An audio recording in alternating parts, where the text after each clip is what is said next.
gentlemen, welcome to Podtoid. I'm CJ. 周日是動人陳朱 Chris。 I'm just Dan. I'm sad. I was Occam's. Oh, and who are you now? We'll find out soon enough now, won't we? Okay. Well, I found out that they finally uncovered your last riddle last week, Occam's. I was so excited when that news hit, and then it's just crazy rambling shit. Which is exactly how you would have written it. Mm-hmm. Yeah. Oh, by the way, I'm like 85. You're doing the math right on that. Gosh, and knowing how much older your parents are to you, they must be in their 130s. Yeah. Yeah. This is episode 470. It is our final episode of the year and our final episode with us in general. As I announced a few weeks ago, Podtoid is ending with this episode, so everyone is on hands today as we are going to take a look back at 2020 and do a wrap-up of the year. We also have our Simpsons quiz coming up, and at the end of the show, we're going to be opening this envelope to find out which of us is the father, so I'm looking forward to that. Fingers crossed it's not me. But before we get into any of that, I don't actually have a funny or fun crime or any story to start us off with today. So I just want to see how y'all doing. How's your December going? Dan, how you doing? Doing all right. I've been playing far too much Cyberpunk, but we'll probably get into that soon enough. And have you been playing it on your wonderful base PS4? Thankfully not. I read just before we went on, before we came on, that apparently Sony have started refunding people who reportedly are refunding people who bought it on PS4 who've been complaining about it. That may be a lot of people. I noticed its Metacritic rating was at like a 2.5 of the user score. That could be costly. Chris, how you doing? I'm okay. Ty, seeing as you asked. I'm all right. It's a bit melancholy. I'm happy to talk with you guys. I think we did it. I really enjoyed last week's episode. I really enjoyed that mailbag. I listened back to it twice, I think. I don't really listen back to I listened back to the shows once just to see how well CJ turned them from a 4 into an 8, which he does every week. I feel a little melancholy. I think it'll be cool, but it's strange thing. It's not like, I'm going to speak to you guys again, but I don't know when we'll all get together to talk like this. Probably not for a while, if ever. So yeah, it's a bit weird. Probably on the Dame Edna reunion special. I could see us going there. I've been playing Tony Hawk's Pro Skater 1 and 2 this week. Man, I have just gotten so rusty since those games in the 90s. I don't know if maybe it's a change in the physics and how much time your character actually spends in the air after going up a ramp, but damn, do I suck at those games now.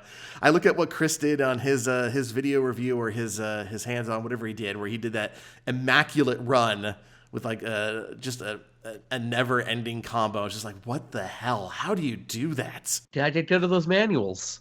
Gotta bridge them together. That's what it's about, isn't it? It's all about those manuals. Yeah, absolutely. Which I was never on top of. I'm awful too, so don't feel bad. I should probably read the manual to figure out how to do a manual. There you go. Right. Is that do a manual or do a manual? Both. Yeah. Okay. If I'm lucky in 2021, both. That's been my week. And I'm really considering how much time I spent playing those original games back in the 90s. I kind of feel ashamed of how bad I'm doing right now. But do you remember where all the hidden tapes are? Not a clue. I mean, I know where the one in the warehouse is because it's the most obvious. But I don't know. I still don't know where the one in school is. I don't know where the one in the downtown area is. It's been a nightmare considering how many hours I put into those originals. Also, I've come to find out, I guess I didn't really play Tony Hawk's Pro Skater 2 because I don't like the school on that one. I don't like most of the levels that I've played so far there. So, yeah, I guess I only stick with 1 and then 3 and then moved on from there. See, I remember thinking I was really good as a kid, but then when I thought extra hard about it, the only memories I had as a kid was playing Tony Hawk Pro Skater 2 and going to the level with the bulls. And then just driving over poop, and that was enough to entertain me. So going back to playing those games now, I'm like, yeah, no wonder I'm real bad at these games. Yeah. Charlotte, how you doing? I'm doing all right. A bit sad. The thing is, I just always really enjoyed chatting to you guys on a Sunday night, but at the same time, sometimes it's nice to end things on a high note rather than, if we'd have done this for another year and we all weren't so into it anymore. So, it's a sad goodbye, but also a good goodbye. Like, I'm really looking forward to recording this episode. And this week, I have been playing Yakuza Like a Dragon because I finished 6 and I was like, oh my God, get it into my veins. I need to play the next one. So yeah, I've started that. It's a bit odd playing a Persona game wrapped up in Yakuza stuff, but it's pretty cool. I like it. How many hours you put into it so far? Not many. Like, I've literally only finished 6 yesterday, and I've played 3 hours of Like a Dragon so far. Okay. But having fun. Good. Do you like the new combat? So what I've seen of it so far, I'm only playing with a team of 1 at the moment. It's serviceable. It's pretty cool. But I'm sure I've seen barely any of it, given that I've only really just started it and played till chapter 2. But really looking forward to it. The trailer seems to suggest that there's a long way to go with developing that, so I'm really looking forward to finding all that stuff out. Hawkins, did you beat that game? Not yet. No, I'm on chapter 11. I got about 60 hours in. Wow. Yeah, it's and I do a lot of like running around and I like grinding levels in RPGs, so that's been fun for me. But the combat definitely goes interesting places, and I think something that a lot of people aren't talking about that the game does really well are the summons, because you can summon summons. I'll say that for not spoil anything. And it's just they're fucking nuts, and they make me so happy. And I'm just so glad Yakuza Like a Dragon exists, especially in 2020. Yeah, I've been reading from a lot of people that it's just such a joyful game to have right now. That it's a must play even if you haven't played much of the Yakuza series. Yeah, it's not reliant upon anything from the previous Yakuza games at all. There are some references, but I mean, if you miss them, you're not losing anything by missing them. So it's you can play that completely sight unseen from the other ones, and you'd be good.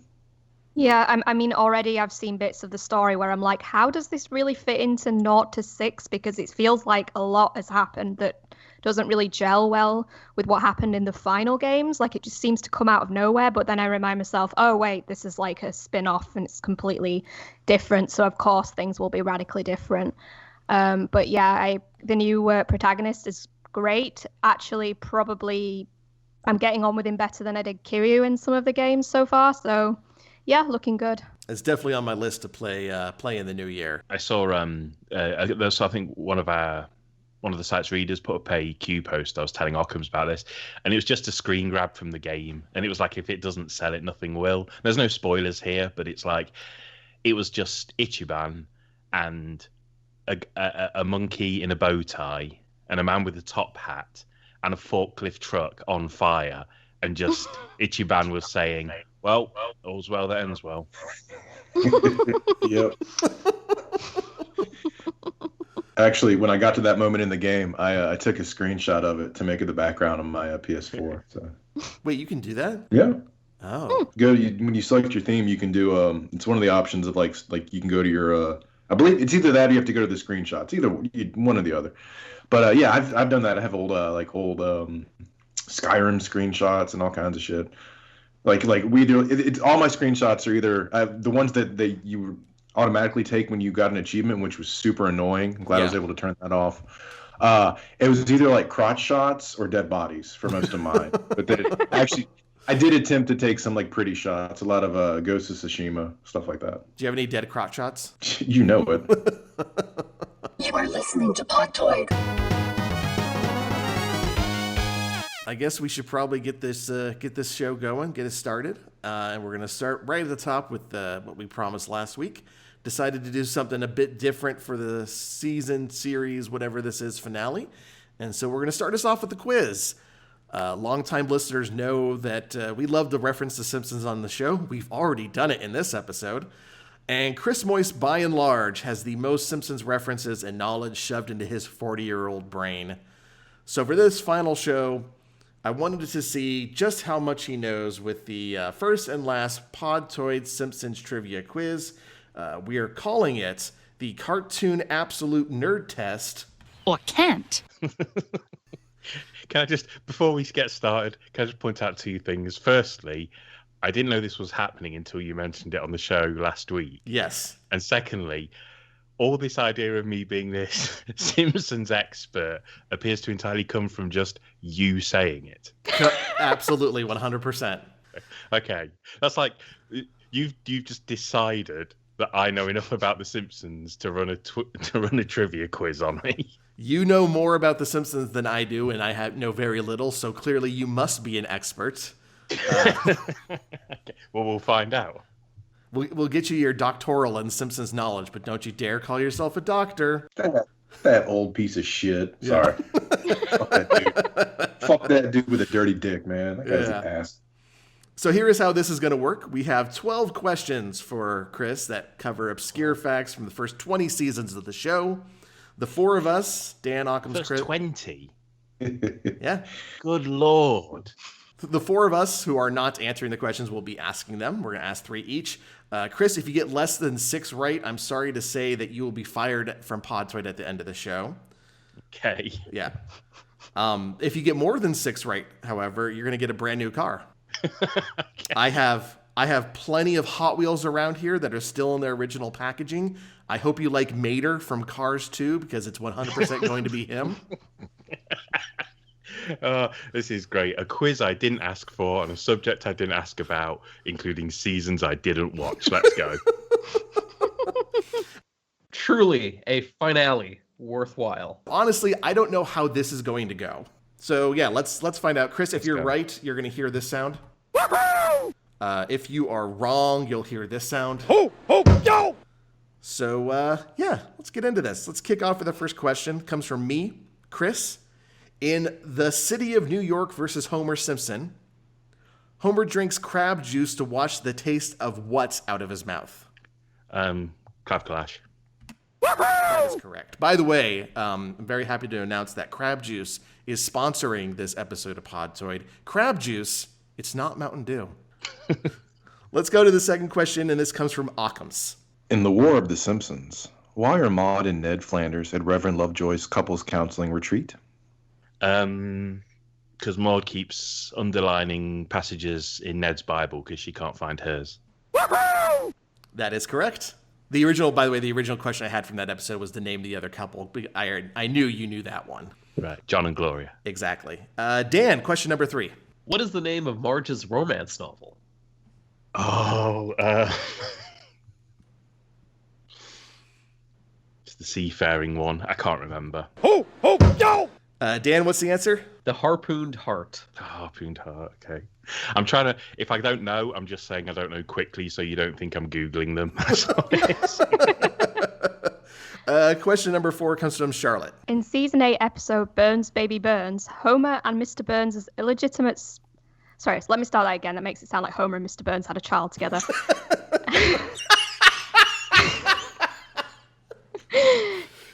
In season 8 episode Burns Baby Burns, Homer and Mr. Burns' illegitimate son Larry Burns hide out in the Aztec Theater showing a movie starring Bo Derek and Olympia Dukakis. Name that movie. Sorry. Too many grandmas. That's correct. Pass the grandma. Grandma's gaining on us. Okay, question number 5. Who voiced Lurleen Lumpkin? Oh, Beverly D'Angelo. That is correct. Dan, you have question 6. Name Homer's gay roommates. I can't remember. The answer is Grady and Julio. Julio. Oh, Julio. Damn. Occams, you have next question. Who is Lisa's fiance in Lisa's wedding? Oh, his name's Hugh something. Do I need the surname? It's Hugh. No. It's Hugh something, but I can't remember the surname. We're going to give it to you. Okay. Occams, what's the name? It's Hugh Parkfield, played by Mandy Patinkin. Okay. Charlotte, you have the next question. What is the name of the finest R-rated film Europe has to offer during Marge's visit to Rancho Relaxo? the erotic awakening of S. Also on offer are Thelma and Louise and the Happy Little Elves versus the Curious Fuzzle Duck or something. That's way more I could have got from that one.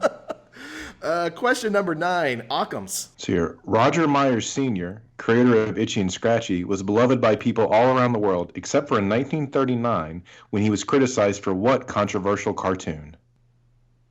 Nazi Supermen are our superiors. God damn. All right, now we have real hard questions, really hard ones coming up. Are you ready for this? No. Okay. Question 10 comes from Dan. I got the gamer question. Name the video game Bart retired from undefeated. It's the boxing game. Yep. Season 1. I can't. I remember he retired. He says he retires from the world of video boxing, but I can't remember the name of the game. Dan? The answer is Super Slugfest. Ah. All right. Question number 11 comes from Charlotte. What specific color crayon does Moyse Sislak shove into Homer's brain? I don't know. Charlotte? It was powder blue. Okay. So it's all going downhill now. Yeah, I told you. These save the hardest ones for last. This next one's from season 2. Final question. In Bart versus Thanksgiving, who is performing the halftime show of the football game? It's... hang on. I'm picturing another one. I'm picturing a different episode. That's my problem. It's the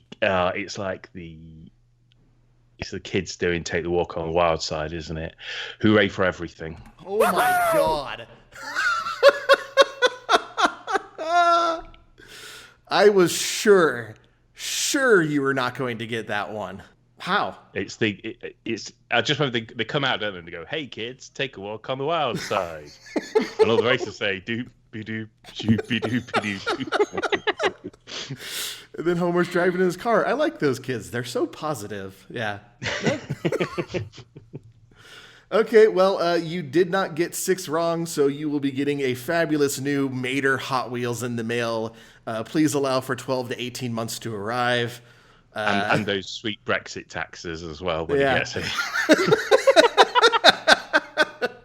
That was it. That was our first Simpsons trivia quiz. Or can't. You are listening to Podtoid.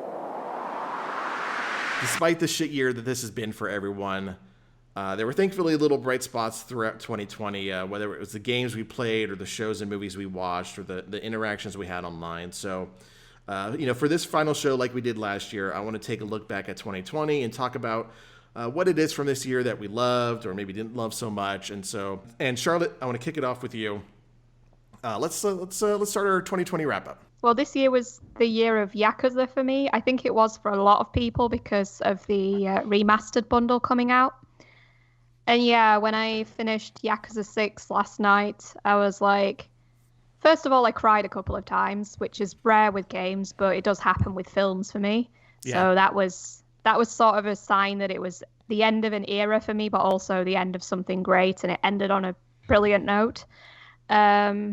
Yeah, it's really sad that it's all over, but actually I am kind of tempted to go back and try and platinum a couple of the games because of the premium adventure mode that I think they all have premium adventure mode. You can basically, without going back to the final checkpoint, which I always find a bit weird, you can just, without any ties to the story, go and do all the side stuff on its own.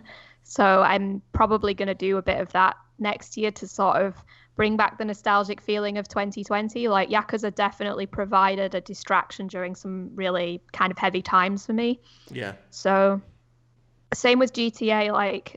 As I said last week, playing GTA was real escapism for me. And I really appreciated that I think the story did go to somewhere different, focusing on the old gangsters getting back together for one last heist. That's not typical really to other GTA stuff I've seen around the block. So that was kind of a refreshing experience.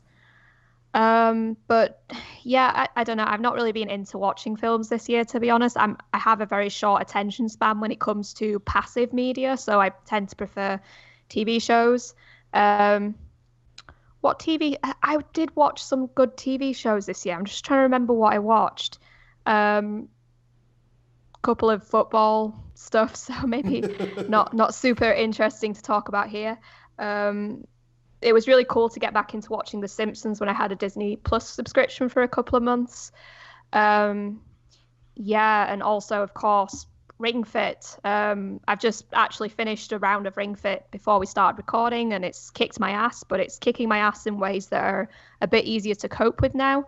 And it's sort of giving me back some confidence because I spent the first half of lockdown not like completely out of control, but like I drank a little bit more than I do now, and I ordered takeaway a bit more than I do now, and I was starting to get into a funk of feeling really bad at myself, and that this is what lockdown or, you know, restrictions had to be. And now I've sort of managed to reformulate my entire lifestyle into, actually, I'm going to take this opportunity to look after myself, and Ring Fit has been a huge part of that. So Ring Fit has been really a game changer for me, because I used to go to the gym for 60-90 minutes, and when I was really going too far with it, I was going every day. And like now I can sort of halfway go that way, but without like it being the center of my life, because I have to get to the gym, do my exercise, and then come back. I can just do that in the comfort of my own home whenever I have time.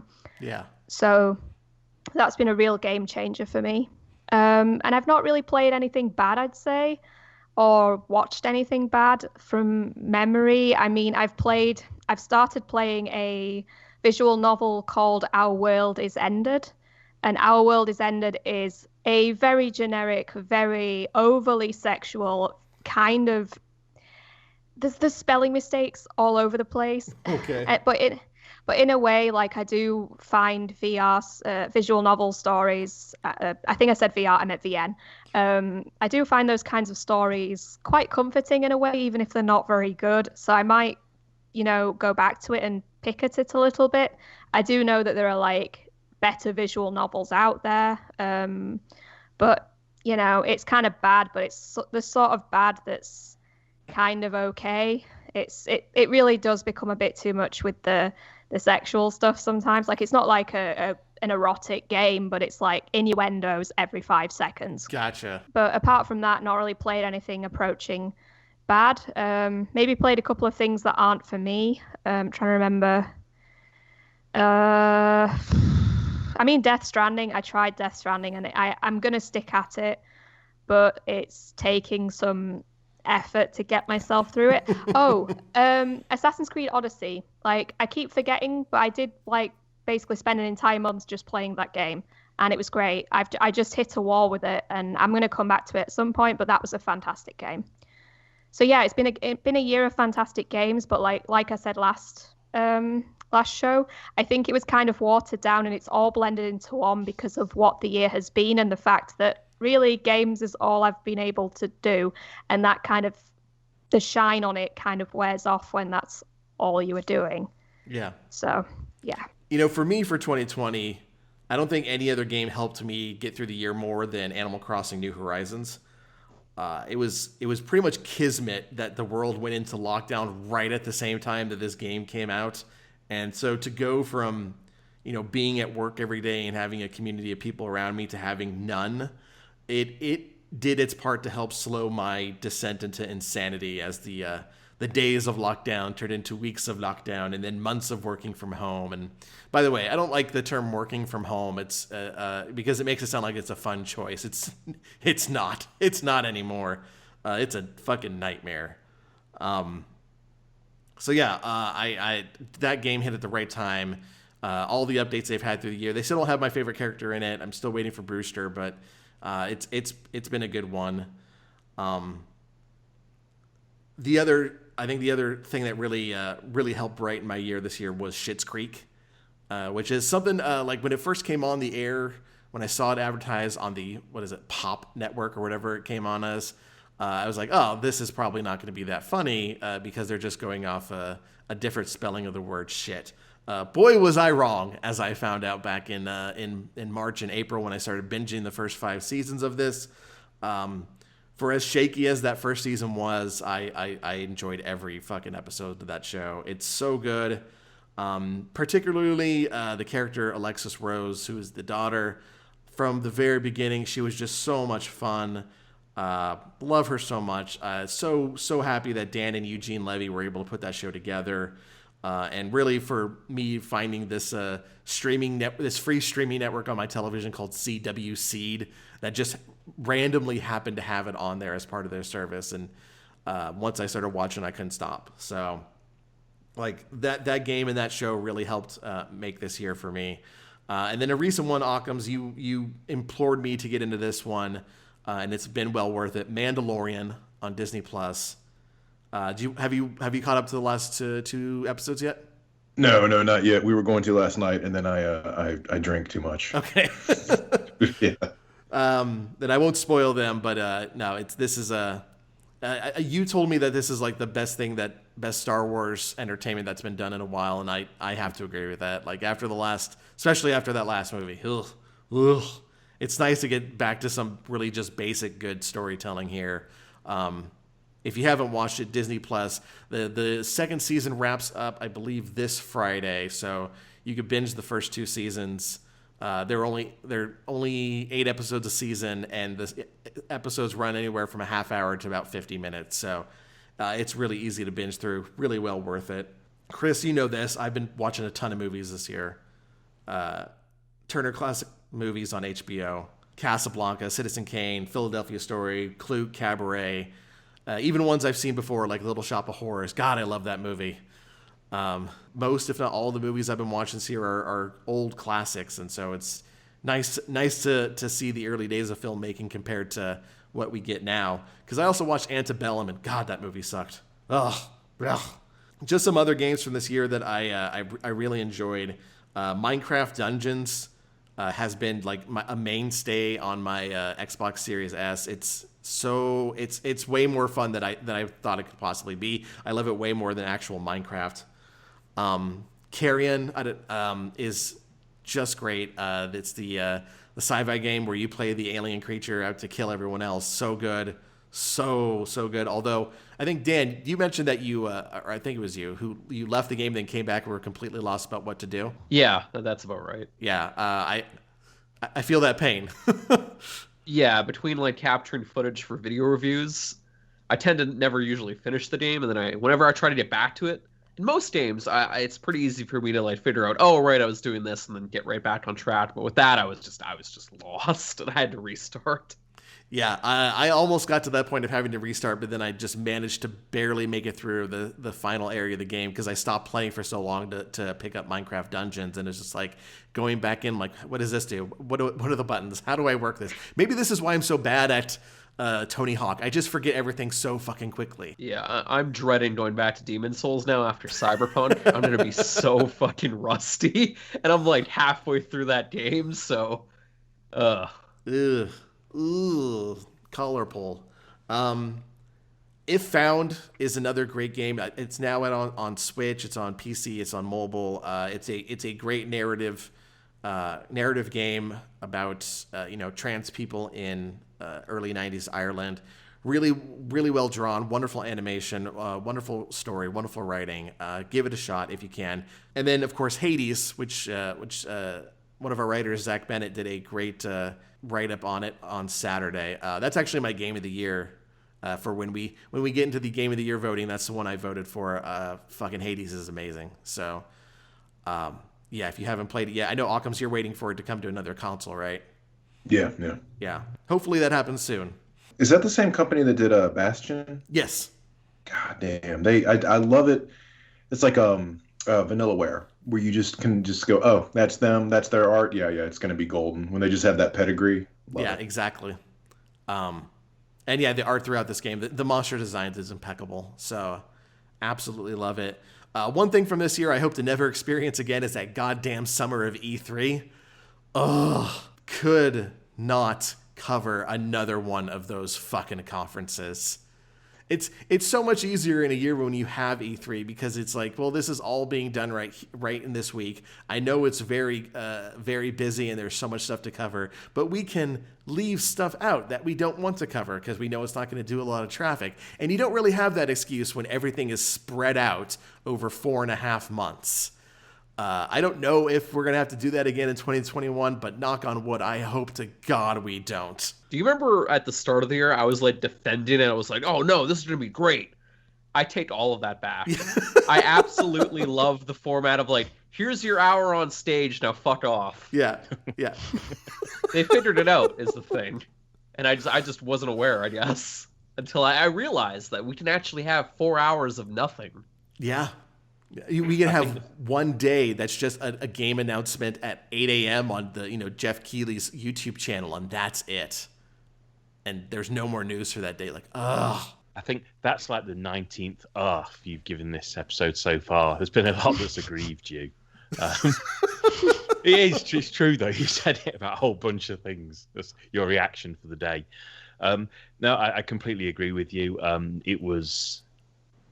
I think the problem was how many companies felt validated by the need to run their own live stream Exactly.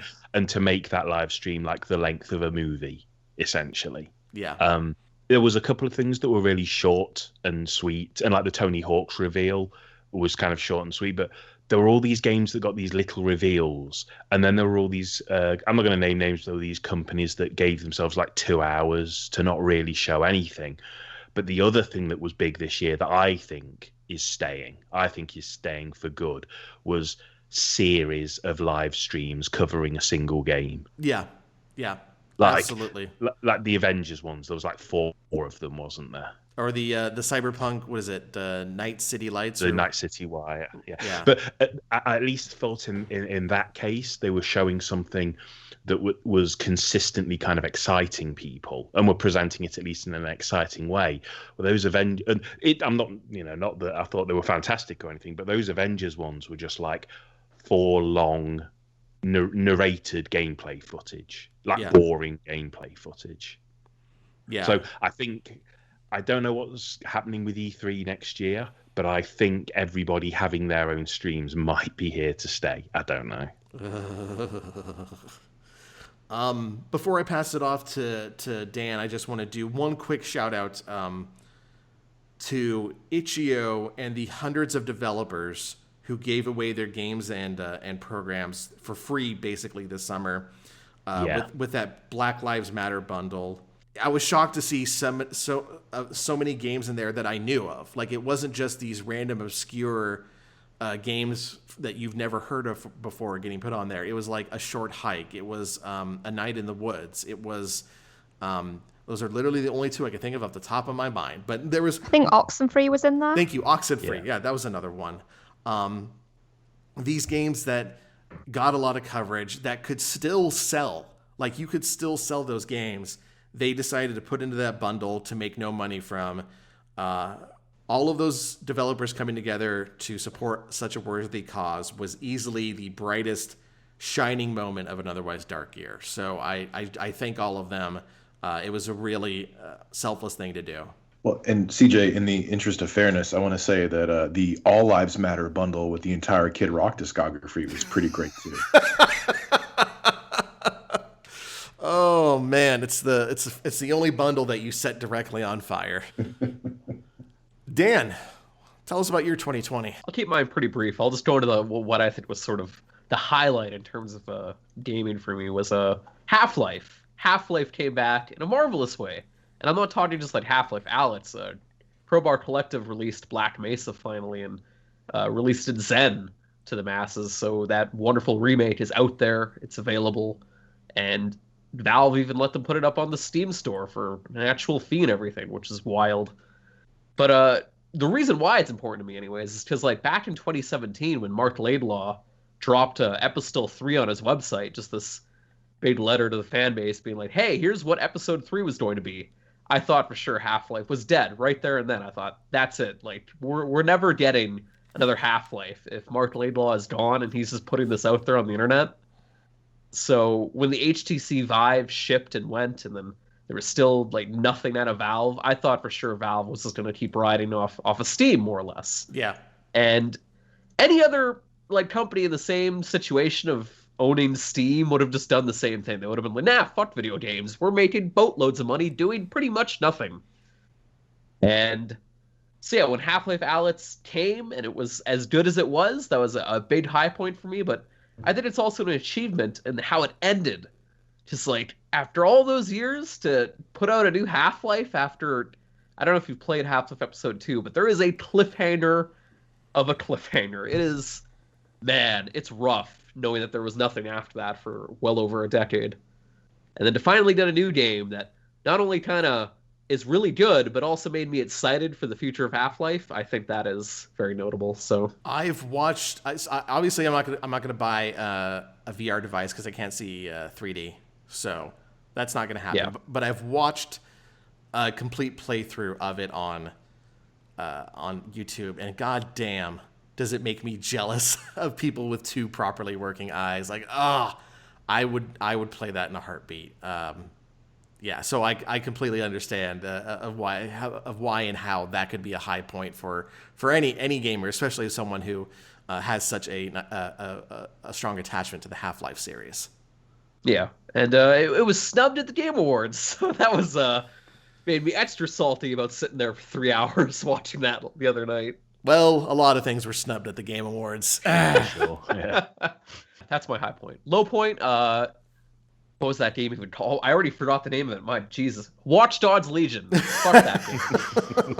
If Cyberpunk wasn't as buggy and glitched out as it was, that game would be in the heat right now. They should be fucking thankful that Cyberbug is trending right now. Just, oh my god. I don't think Watch Dogs would have got the heat just because it's Watch Dogs and not the game that's been hyped up for 6.5 years. True, fair enough, but I'm real salty. I paid full price for that thing and lost, 6-8 hours of progress. And then what's awful about it is when that happened, I was a fucking idiot and was like, whatever, I'll just beeline the main plot to where I left off. So I beeline the main plot, do nothing but main story missions. I get back to where I was, and then I try to save my game or trigger an autosave because there's no manual save for whatever reason. So I fast travel, I watch the save icon appear and then disappear. I'm like, all right, it's saved. I quit out just to check. It's fucked again. I'm back where I was hours and hours ago, and I was like, fuck this game. Ruined my whole day that day. That's my Watch Dogs Legion rant. I've been storing that, keeping it down there. So I'm glad to let it out. Occams, tell us about your 2020. I was very grateful for games that made me smile. Maneater was really fun. It kind of reminded me of how games used to be for me, of just silliness. I find humor in games is really difficult to pull off without it, being cringy or forced or immature, blah, blah, blah. Yeah. And it was just it was a good time. It looked fun. I kind of, when I first saw it, I was like, oh, this will be a fun, rental. And it ended up just kind of being a joyful experience, which doesn't always happen for me in video games. And then, the Final Fantasy VII remake it felt like going home, especially considering the 7 was a game that I played with a group of friends in high school. Mm-hmm. And it was very meaningful for all of us. This was a time when, it wasn't uncommon to you gather in a group to play an RPG, which seems kind of counterintuitive, but we would take turns or just watch, and one of us would be strategizing for a boss. It was fun. And going back to that world meant a lot because it sort of helped me kind of reconnect just with those memories and get the warm fuzzies, and there's the nostalgia, but also to see just how far gaming has come since then, because the game looked on screen how it looked in my mind for all years, and that made me really happy, and I'm very excited to see where they go next with it. And then I think Yakuza Like a Dragon just came out of nowhere for me. I like the Yakuza series. I'm very burnt out on the Yakuza series because it's easy to do 100 hours in those games just doing little shit, and it just, my problem is I do the main story for a bit, and then I'll go side missions, and then some OCD thing in my brain kicks in, and I have to do all of them. So that's 50 hours of side missions. Let's go back to the story. But by then, I'm fucking tired of it. So I still haven't beaten The Witcher 3 after 100 plus hours because I'm going to walk across every continent and do every little thing I see. But the main character, the Ichiban, I forget his last name right now. Kasuga. Thank you. He's a good dude. He's nice. He's the kind of guy. Remember when you were a kid and sometimes like you're walking along with your friends and you would like put your arm around their shoulder, they put their arm around your shoulder and you're walking like that. That's how this guy is. Like he's a badass, but he doesn't act like it. He's not the smartest or the coolest or any of that. But he's just a good dude. And in a year where there doesn't seem to be a lot of good dudes and dudettes around, it was really nice to be able to kind of play as one and kind of experience his story. It's been just a good fucking game. And again, the summons, I'm not going to say anything. I have a very, very soft spot in my heart for summons of all kinds, to the point where I've like favorited a video on YouTube that's like 3.5 hours just of Final Fantasy summons. And the summons in this game are nuts. And CJ, I'm right there with you with Schitt's Creek. I haven't been emotionally affected by a television show in a long time, and I was bawling at the end because it was beautiful and it made me happy, and I was very sad I wouldn't get to see those characters' stories anymore. But they told the story they wanted to tell and they ended it, and we could all be so fortunate in creating such a beautiful thing. I also loved for me, you talk about Alexis Rose, the Catherine O'Hara, who I've just adored since I was a child. Her character, the bebes, the way she says, I'm not doing it right, but the way she says babies, I still like, what about the bebes? I love that. And something else I've tried to get back into, I love reading books. I don't do it as much as I should because I don't have the attention span I used to. But I was reading monster manuals, like, yeah, I'm that guy. But I love creature design and creature stuff, so I like reading. I have all like the D&D monster manuals. I have the Pathfinder bestiaries. I was reading those for a while, and I thought this is fun. But I was like, nah, I need to. This is like I'm going to Taco Bell every night. I want to do some home cooked meals for my brain. So I picked up a Raymond Chandler book called The Little Sister, and I've been reading that, and it's nice to remember what the written word can do for you, for your headspace. And so I still got some monster manuals left to read and a bunch of art books I need to look through, but it's like reading again is nice. It's like put down your fucking phone, sheeple, and just it's just reading a book for a minute feels good. Feels real good. All right, Chris, why don't you wrap us up with telling us about your 2020? I just worked all the time. You did. And that was about it. Yeah. The main difficulty I found with 2020, it can compare in terms of how it affected my daily routine or my daily life, was I obviously work from home and I work full time from home. And when you do that, it can be really hard to have separation between life and work. And when you kind of have obsessive impulses, then that can be hard enough anyway. The problem with this year was I was frequently in situations where I had to stay at home, and I also couldn't go to do things in my spare time. So I very much was at home, which is also my place of work, all the time. Yeah. And I didn't get the breaks to kind of go and visit friends or go out of town or go and see my sister in Brighton or go to the beach. Or I didn't get to do those things, but I still got to stay in the workplace, which is my house. So that was the most psychologically difficult thing this year, was I was perpetually in my office. Yeah. And that was hard going. In terms of, I just did what I could. I did what I took plenty of breaks where I could. I'd go for walks when I could, obeying all the rules, obviously. In terms of games, I didn't play all the great games that came out this year because there were a lot of them. There were so many great ones, and I didn't get around to all of them. You all know which ones I really enjoyed. I really enjoyed Streets of Rage. I really enjoyed Hunt Down. I played Sakura Wars, which is a game with a lot of problems, but I really enjoyed my time with it. I dipped into some games I've been meaning to get around to. I dipped into Control. I dipped into Bloodstained. A whole bunch of them. I also reviewed a lot of fucking stinkers. I reviewed a lot of games that didn't work out, and I kind of had to push through.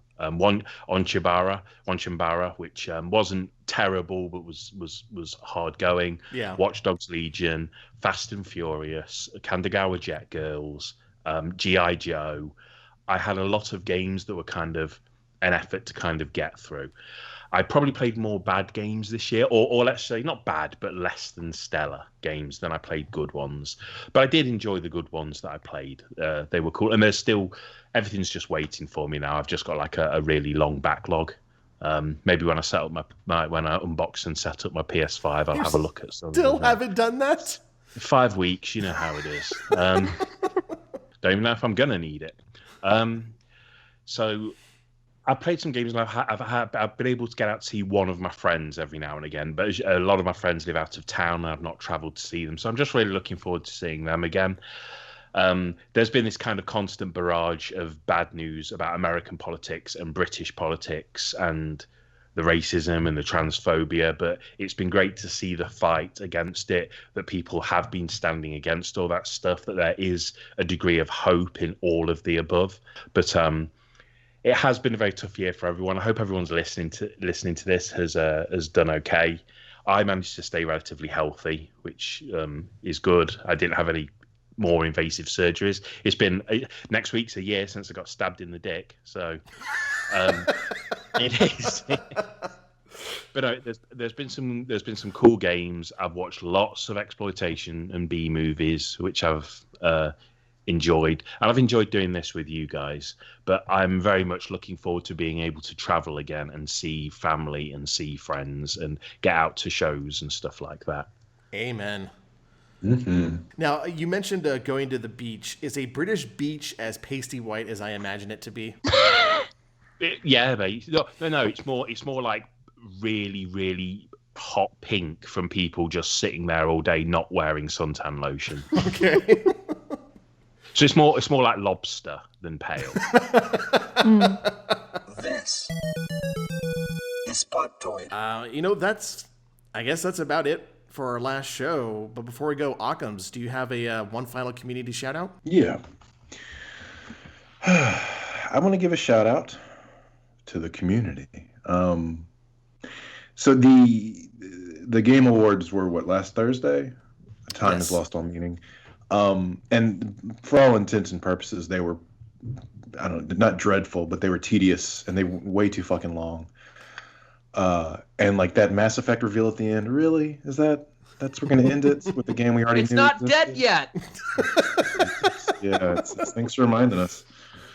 But one of my favorite moments in all my years of Destructoid is watching shows like that, E3 presentations, and like live commenting with the community. When I was a younger man and lived closer to the people I call friend, we would gather and like watch them together and react, and I loved it, and I miss that dearly. And every time that comes around, and I can do that on Destructoid, it just reminds me just how special of a place Destructoid really is, in the community and everything else. So just a just big old giant shout out to the community for being so wonderful, and a very, very special shout out to you, CJ, for the hours and hours and hours of work you put into this behind the scenes to get these episodes edited and up.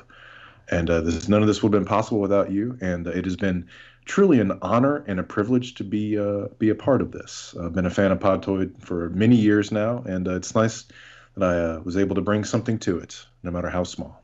Well, thank you, Occams, and thank you for spearheading the acknowledgement to the community in each show. Like that idea originally came from you in the early days, and it's been on every episode since we introduced it. So thank you for that. And also, I just want to point out that the Game Awards weren't all terrible. I mean, who didn't love the moments when they checked in on Instagram to see who was using the filter? Oh God, that was such a wonderful use of time. Thank you for doing that. And it was like, what was it, like a Whoopee alert? What the fuck was that Pokemon? Oh, the Wuffle? I don't know. Sure, whatever. Yeah. Oh, and can I give one more personal shout out? Yeah. If you don't mind. And this is from a very personal place. I want to give a shout out to everyone in the YouTube comments who asked where Lyle was. Oh no. It was no small joy of mine to know that your question would never be answered, and to know that he wasn't coming back. So just a shout out to everybody who asked where he was. So thank you. I guess we've reached the end, but I just want to remind people that just because we're not on Podtoid doesn't mean we're not around. Charlotte is on a wonderful podcast called Cane and Rinse that you can subscribe to. Dan, along with our fellow Destructoid video editor Justin, hosts Impulse on the Destructoid YouTube channel, which is always informative. If you want to hear Occam's voice going forward, all you have to do is eat a bunch of spicy food before going to bed, and he will invade your dreams like Freddy Krueger doing a speed run. It's true, and I'm also I'm co-hosting This American Life starting next week. Oh, that's good. Yeah. As for me, you will be able to see me on my new show on Trump TV come February 2021, so look forward to that. Chris, what about you? Thanks for the lead-in. Yeah. It's funny, yeah. We're wrapping things up, so I think we've got just enough time for a fucking 10-minute bit that I've written. Sounds wonderful. So without Podtoid, I thought, there's going to be this whole network, this whole Destructoid network that needs filling with content. Mm-hmm. So I was watching like the Disney investor call, and they announced like 120 franchises that I don't think are going to make it past season 1. And I thought maybe I can come up with 120 franchises for the site. Don't worry, I didn't come up with 120, but I've got some shows here, and I want to see what you guys think of them. I'm going to fire off some of my ideas, like like we're having a producer board meeting, darlings. Okay. Do you understand? Okay, right. So, we've got the Occam's Files. That's a show comprised of all the jokes Occam's made that we couldn't air. That runs 14 and a half hours. So stick into that one. We've got Cuts, which is a gritty action drama. A young woman leaves England to live in Germany at the height of the Cold War, only to find that her home country has completely and utterly self-destructed in her absence. Think Atomic Blonde, but with more speed running. What else have we got? Anywhere I Roamer, where we follow Dan as he travels the globe in an effort to ensure that every capital city has its own branch of Garfield Eats. It doesn't work out, but I have got Metallica to re-record one of their hits for the intro. So, Yakuza Nero. Having moved to Japan, Destructoid founder patrols the streets of his city, helping out civilians in need and beating up gangs of thugs. Oh, I'd listen to that. Moyse's No Deal or No Deal. Chris Moyse takes on a panel of Tory politicians in an effort to stop them driving the UK off a fucking cliff during Brexit talks.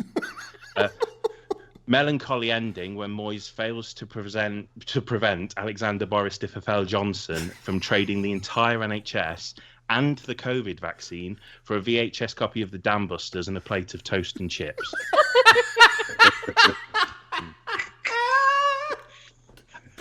Man, I'm not even halfway through. Keep them coming. I've got an animated show here, The Goddamn Males.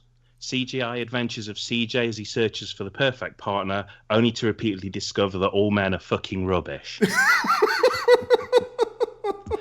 People love reboots and origin stories, okay? So that's what they always do in these Star Wars things. So I've gone to our past a little. We're going to reboot the classic 70s TV series, Jonathan, Holmes and Yo-Yo. Private investigator Jonathan Holmes is teamed up with a state-of-the-art robot to solve all of the hot trending issues in gaming. The show will spin off into a minimum of about 7 podcasts. I'm really looking forward to this one. We'll make a different show here. A former Destructoid editor teams up with a world-famous environmentalist. This dynamic duo will battle to save the world with a combination of communist policy and climate change motions. That's Hansen and Greta.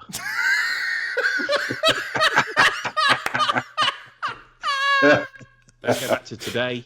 The $64,000 question, Ubisoft investigation into how much money games journalists make.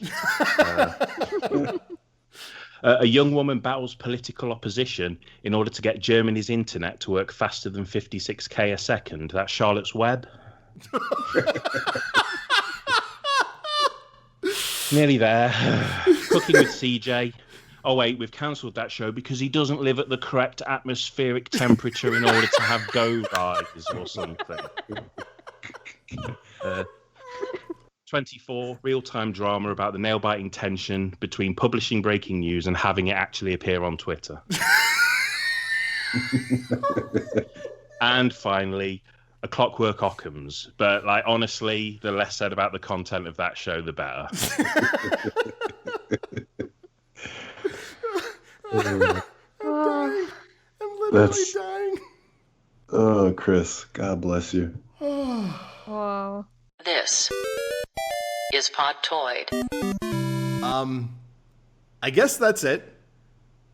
Before we sign off one last time, I just want to thank the four of you for joining me in this little experiment. The past 2 years have been a lot of work, and we've survived through audio problems, internet problems, Occam's laptop from 1993, and so much more. I usually end the show signing off with just me, but I thought I'd give you guys a chance to say goodbye if you guys want to do one last goodbye before we go to just anyone, to anything. So just like thanks to everyone who listened, first and foremost.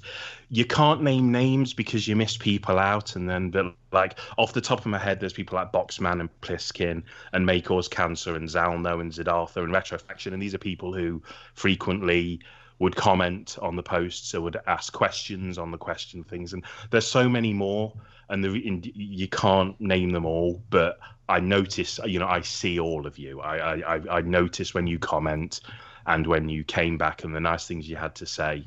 That's cool. There's some people on staff like Chris Carter and Anthony Marzano are both regular listeners, and some of the other members of staff also kind of dipped in now and then, but they're the two that spring to mind of listening to a lot of episodes. Like, we weren't the most popular podcast, but we always tried, and we're proud of what we've achieved. And so thanks to everybody. You were all here for me when I got stabbed in the dick, and I'll never forget it. But one of the biggest thanks has to go to you, CJ, because you worked tirelessly to get this show together every week. You had no problem with listening to people's suggestions, and you also put up with my constant little ideas for edits, some of which were so minor, but probably stopped us from getting booted off Twitter. And you guys, all of you, I really enjoyed chatting with you every week, especially this year, which has kind of been a lonely year for a lot of people. So basically, it's like, thanks for all the listeners, part-time, full-time. Thanks to everyone who believes in Destructoid and everyone who supports Destructoid. I work my ass off for that site because I love the community. I don't know what's going to happen in the future. None of us know what's going to happen in the future, but I appreciate everything we have and everything we've done.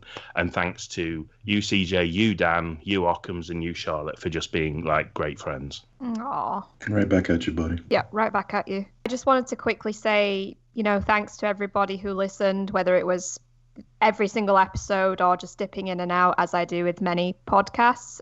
Thank you to my co-hosts for being amazing co-hosts and just, really delivering when on occasionally on weeks when I wasn't feeling it. I feel like we all did that for each other, Mm-hmm. Definitely. And yeah, big thanks to CJ for all of the editing work and just all the hard work that he put in. And yeah, like I say, I am kind of sad that it's ending because I just enjoyed the reason I kept doing Podtoid week in and week out was because it was just like sitting down and having a Sunday night chat with some friends. And but the fact that it's it's very rare that I come to an end of a project in such a clean and satisfying way. So thank you for giving us the opportunity to do that. I'm really excited to see what everybody goes on to do now. I've not been so involved with Destructoid recently. It's just because things are going on in my life that kind of makes it hard for me to find the time to write. But who knows what will happen in the future? Yeah, absolutely. It's a great unknown. Well, I mean, it's everyone in the community. Y'all are just such wonderful people. And this has been such an honor and a joy and a treat. I highly recommend that everyone read the erotic letters of James Joyce to his wife. I second that. Truly, that's not a bit. Go read them. They are stunning. It's that man loved his wife's butthole a lot. Yeah, and this has been so much fun. And I guess if I had to sum it all up, I'm not the Zodiac killer. Just put that out there. And my plane has just landed, so I have to go. Goodbye. If Occam's was the Zodiac killer, they would have never figured out that cipher. No, not at all. And it also would have been the cipher would have been like a recipe to like how to like make corn dogs or something. It isn't goodbye. It's see you later, as they say. Me so especially, because we're gonna have probably a video review for Cyberpunk. I'll be around. I'll be the one reading the Lyle comments for months to come. Can't wait. I do want to do a quick name two of our community members real quick specifically. I want to thank Alpha Deus, who made our theme songs for this year. And I want to thank Trigger Pig King, who made our Twitter banner. You're both amazingly talented, and thank you for that. Like you guys, I want to thank all of our listeners, whether you've been there from the beginning or whether you just recently discovered us only to find out we're ending. I don't know if Podtoid is going to return with new hosts in the future. It's always a possibility. And I hope that if it does, you give them the same warm reception that you gave us.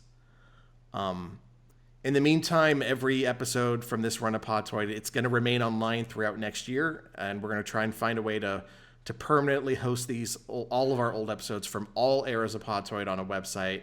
We're going to be looking into that. So just thank you again for humoring me and humoring us as we brought back this much beloved podcast. And I hope that we created something here that you'll remember as much as those original episodes. So I guess I just want to say, stay safe, wear a mask, Merry Christmas. And I guess it's time for us to open up this envelope to find out which of us is the father. Let's see here.